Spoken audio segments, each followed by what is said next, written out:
Sonny Sherif, 42 ans, a entamé un combat. Après 14 ans passés en prison pour le meurtre d'une prostituée à Paris, il clame aujourd'hui son innocence et veut obtenir la révision de son procès. Ils se sont trompés avec moi. Ils ont fait une grande erreur. Mais maintenant, moi, je suis père de famille. Moi, j'ai des enfants.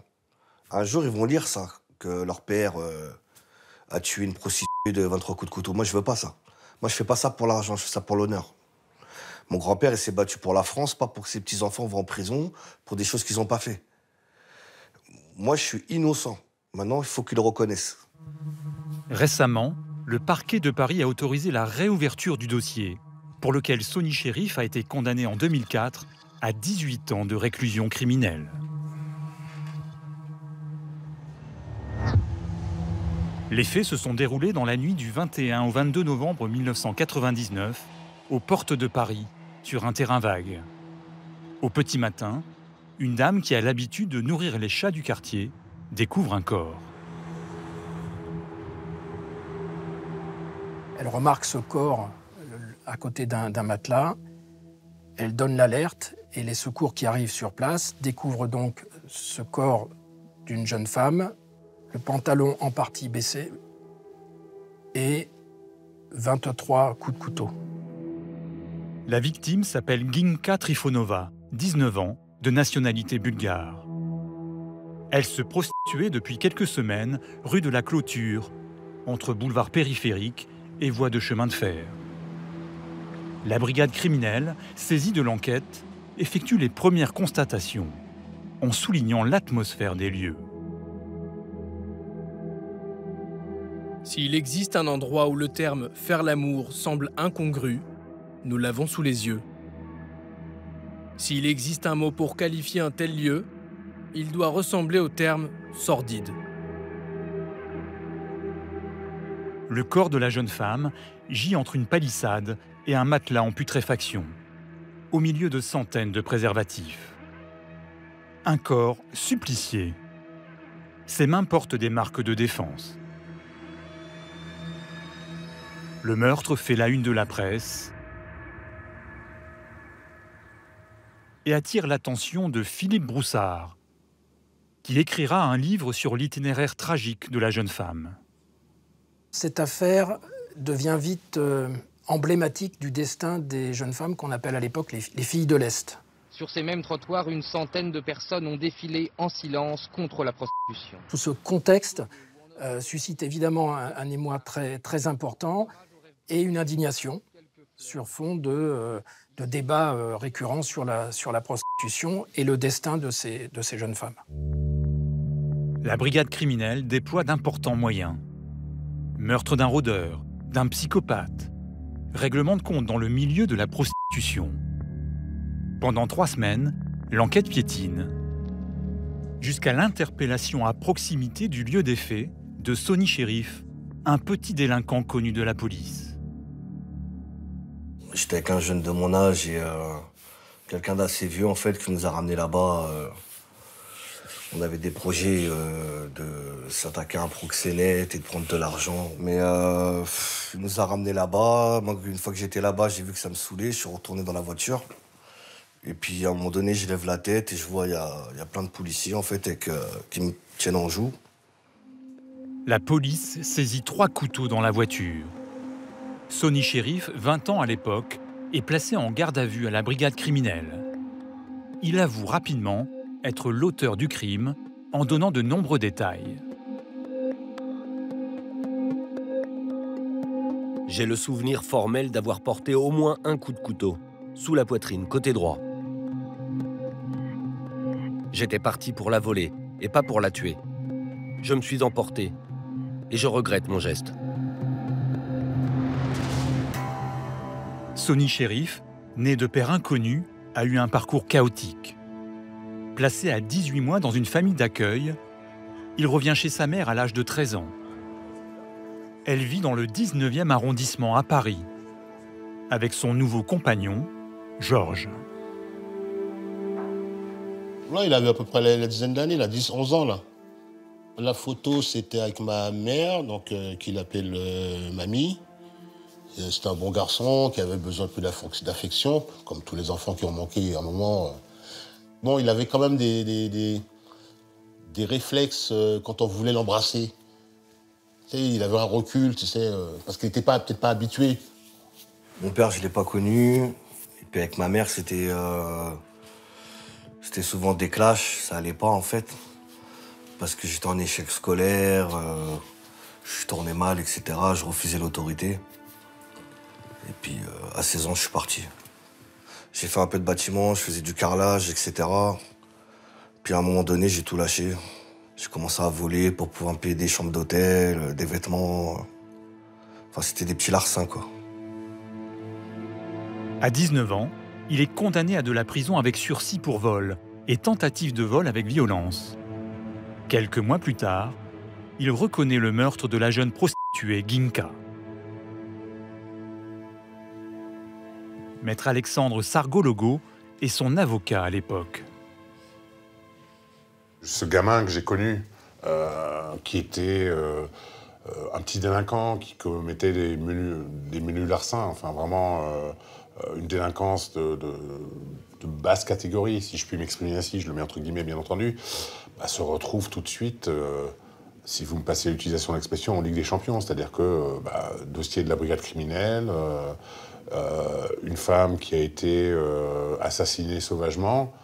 Et tout de suite, ce qui me frappe, c'est que ça colle pas du tout avec l'image que j'ai de lui, et en tout cas de l'appréciation que j'ai pu faire du personnage. Abyss, rappeur qui a grandi dans le même quartier que Sonny Chérif, aujourd'hui installé en Espagne, se souvient avoir croisé le jeune homme quelques jours avant son interpellation.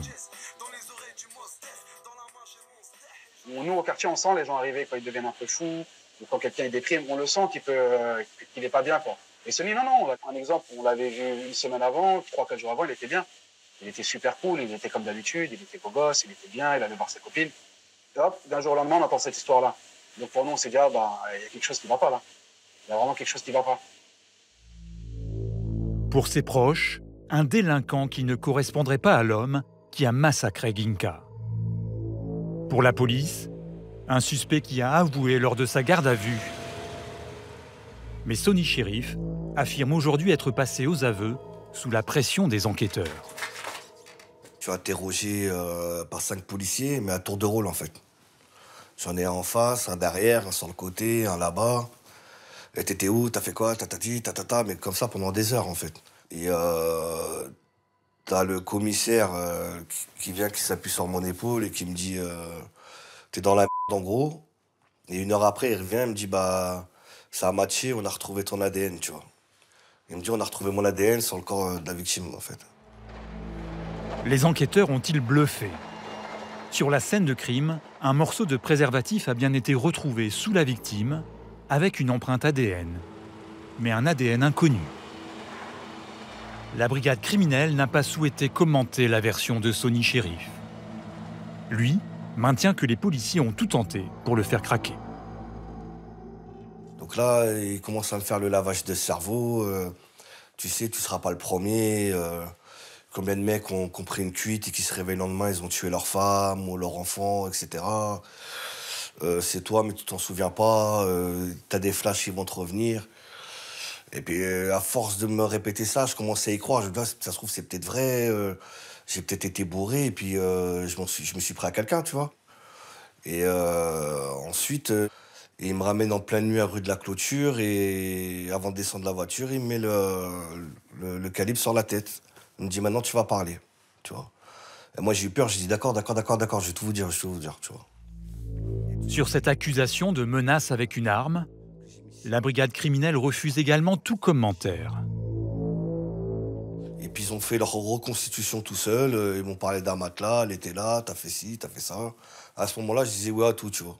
Quand on est extérieur à ça, on a vraiment du mal à comprendre qu'on puisse reconnaître quelque chose d'aussi grave que l'on n'a pas fait. Je buvais beaucoup d'alcool, je faisais beaucoup de mélange, et ils m'ont dit, t'es pas le premier à qui ça arrive, tu t'en souviens pas, elle a eu un geste sur toi d'agressivité, tu t'es défendu, et t'es parti. Donc voilà comment ils m'ont travaillé la tête, en fait.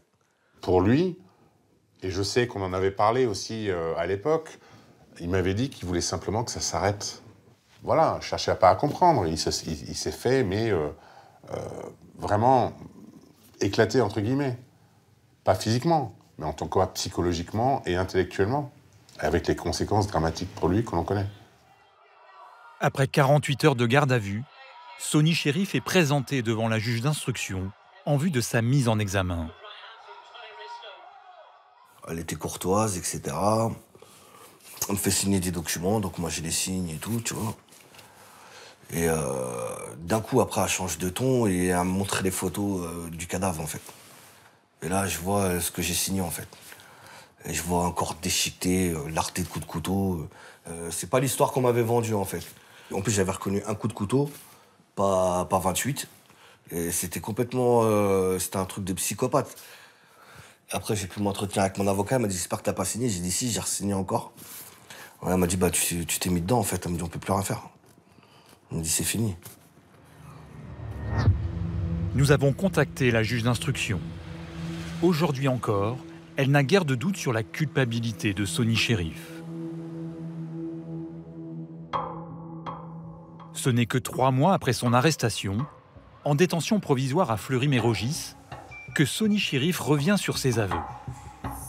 Il explique ne pas avoir tué la jeune femme, mais étonnamment, maintient l'avoir agressée.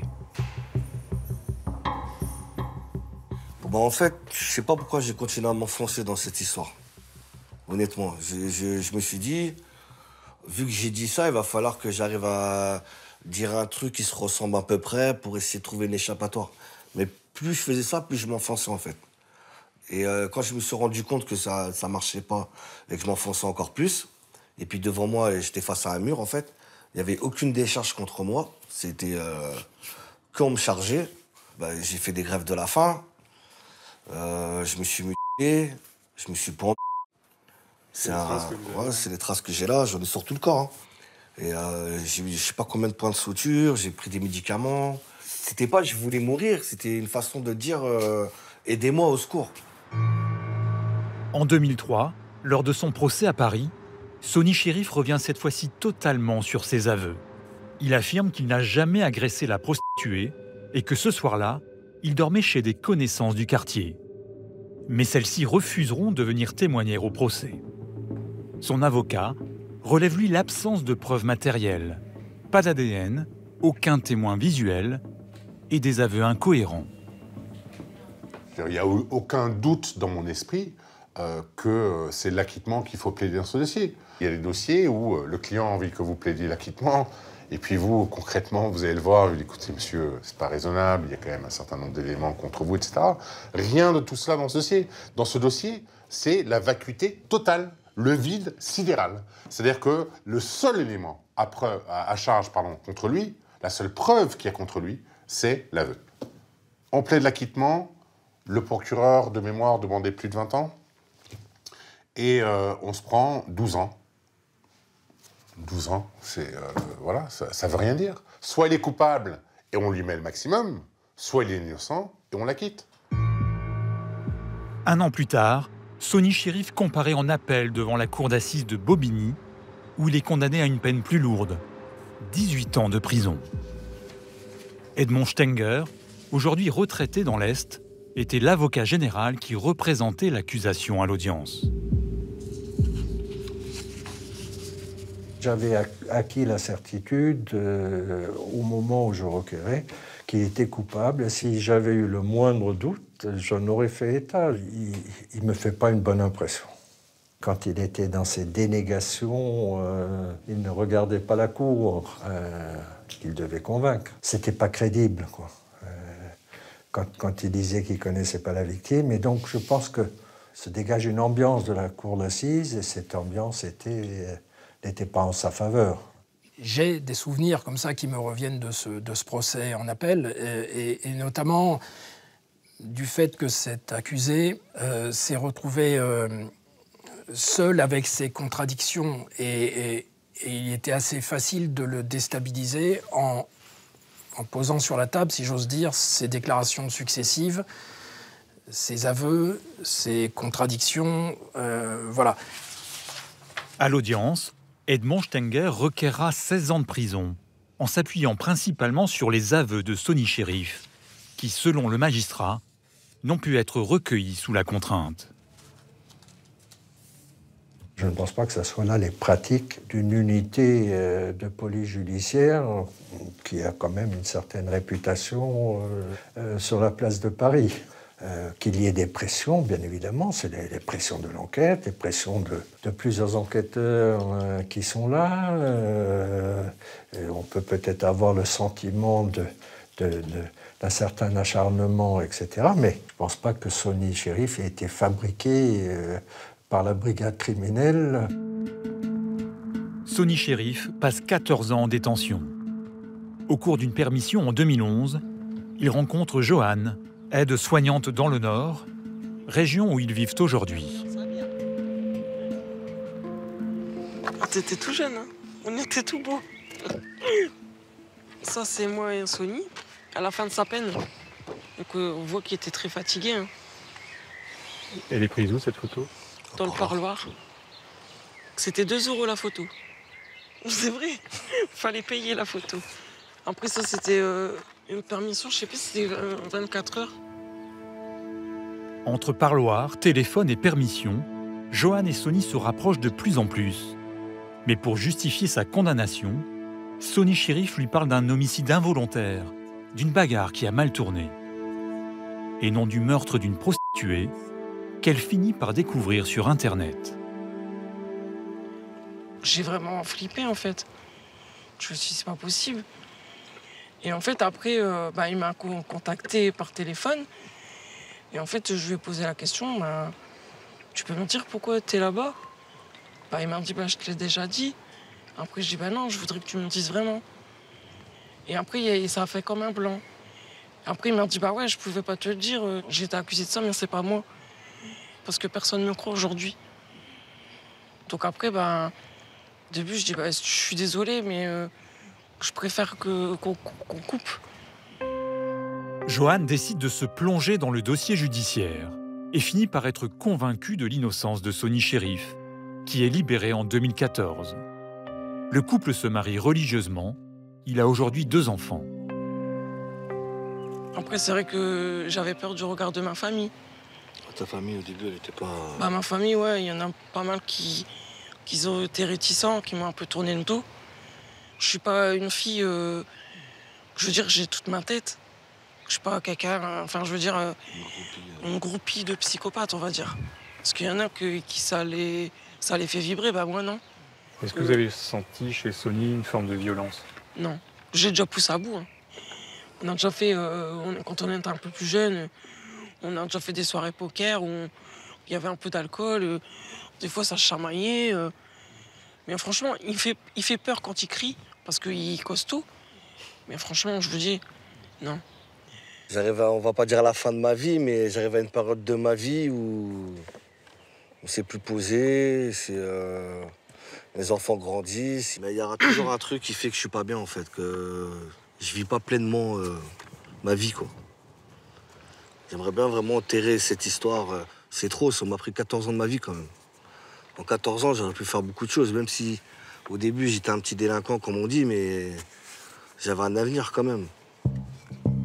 Sur les conseils appuyés de sa femme, en octobre 2020, Sony Chérif prend un nouvel avocat, Maître David Curiel, qui, après étude du dossier, identifie des pistes non explorées.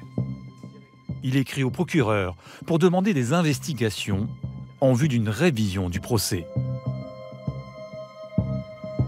L'avocat sollicite notamment la comparaison de l'ADN retrouvé sur le préservatif qui était sous la jeune Ginka avec le fichier national des empreintes génétiques qui aujourd'hui comprend 5 millions de profils. Beaucoup plus qu'il y a 20 ans. Je demande également l'audition de tous les enquêteurs qui ont travaillé sur ce dossier de la brigade criminelle.